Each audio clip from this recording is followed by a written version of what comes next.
పట్ల ప్రభుత్వ నిర్లక్ష్య వైఖరి, మున్సిపల్ కార్మికుల పట్ల ప్రభుత్వ నిర్లక్ష్య వైఖరి, మున్సిపల్ కార్మికులతో చెలగాటమా?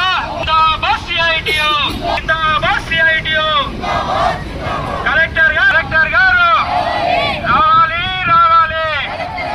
మున్సిపల్ కార్మికుల సమస్యలను పోరాడు సిఐటియు.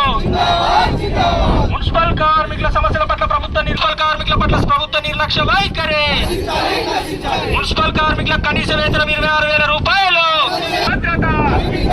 మున్సిపల్ కార్మికుల ప్రమాద బీమా సౌకర్యం మున్సిపల్ కల్పించాలి. 60 సంవత్సరాలు పైబడిన వారి స్థానంలో వారి కుటుంబ సభ్యులు కల్పించాలి. జిందాబాద్ సిఐటియు. పని భారం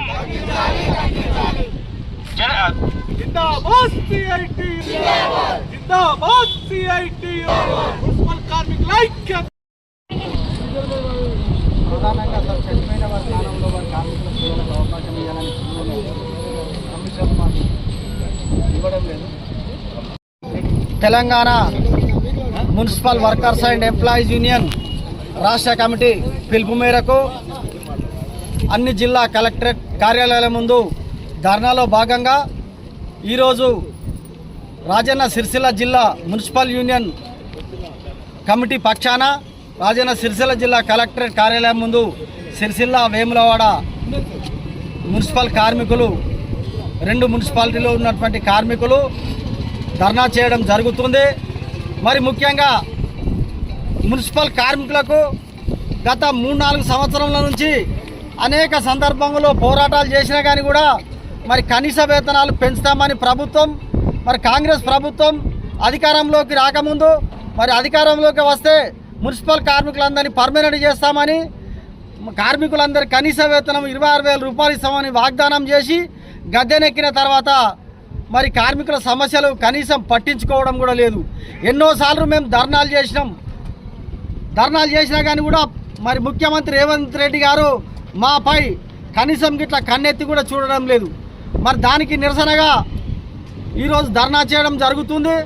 మరి మున్సిపల్ కార్మికులు చనిపోయి గత ఒక 30-40 సంవత్సరం నుండి కార్మికులుగా ఉండి వాళ్ళు 60 సంవత్సరాలు అయినాక అయిపోతే వారి స్థానంలో వారి పిల్లలకు అవకాశం పెట్టుకోవడం లేదు. మరి కార్మికులుగా ఉండి మున్సిపల్లో కార్మికులు పనిచేసి ఆ చెత్త చెదారం వాసనకు మరి ఆరోగ్యం బాగలేక చనిపోతే మరి వారి పిల్లలకు పెట్టుకోవడానికి అవకాశం లేక ఉంటుండే. గతంలో కేసీఆర్ ప్రభుత్వం ఈ జీవోలు ఉండే మున్సిపల్ కార్మికులు చనిపోయినా మరి వాళ్ళ స్థానంలో వాళ్ళ పిల్లలకు అవకాశం ఇస్తారు. 60 సంవత్సరాలు నిండినా వాళ్ళ పిల్లలకు అవకాశం ఇస్తారు.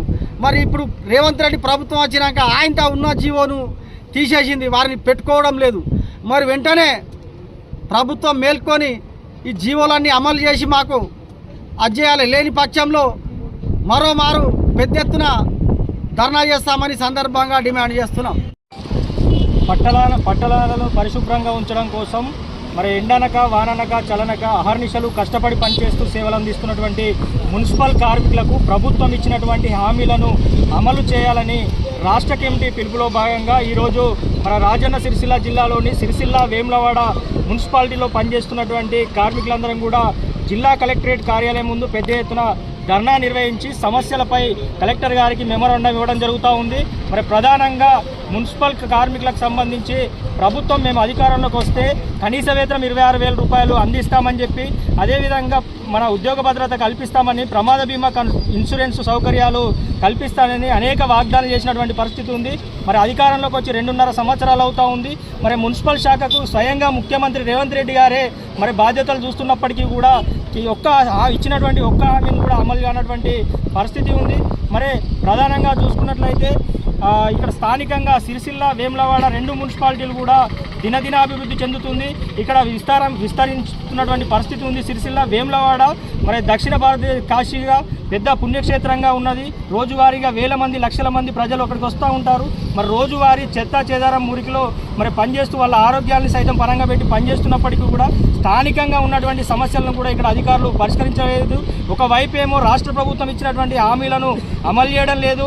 ఇక్కడ ఉన్నటువంటి స్థానిక అధికారులు కూడా స్థానిక సమస్యలను కూడా పట్ల నిర్లక్ష్యంగా వివరిస్తూ ఉన్నారు. సిరిసిల్లాలో 2009 నుంచి 12 వరకు పిఎఫ్ పెండింగ్ సమస్య ఉంది. కార్మికులకు ఈఎస్ఐ కార్డులు ఇవ్వడం లేదు, ఐడెంటిటీ కార్డులు ఇవ్వడం లేదని అనేక అనేక సార్లు అడిగినప్పటికీ అది ఇప్పుడు ఇస్తాం అప్పుడు ఇస్తామంటూ దాట వేస్తూ ఉన్నారు. అదేవిధంగా వేములవాడ మున్సిపాలిటీలో చూసుకున్నట్లయితే మరి నిత్యం పనిచేస్తున్నటువంటి కార్మికులకు ఇవ్వాల్సినటువంటి మౌలిక రక్షణ సదుపాయాలు సబ్బులు, నూనెలు, బట్టలు, చెప్పులు ఇట్లాంటివి కూడా సకాలంలో సరి అయినటువంటి రీతిలో అందించడం లేదు. దీనివల్ల కార్మికులు ఇబ్బందులు పడుతూ ఉన్నారు. ఇప్పటికైనా రాష్ట్ర ప్రభుత్వం వెంటనే మరి ఇచ్చినటువంటి హామీలను అమలు చేయాలి.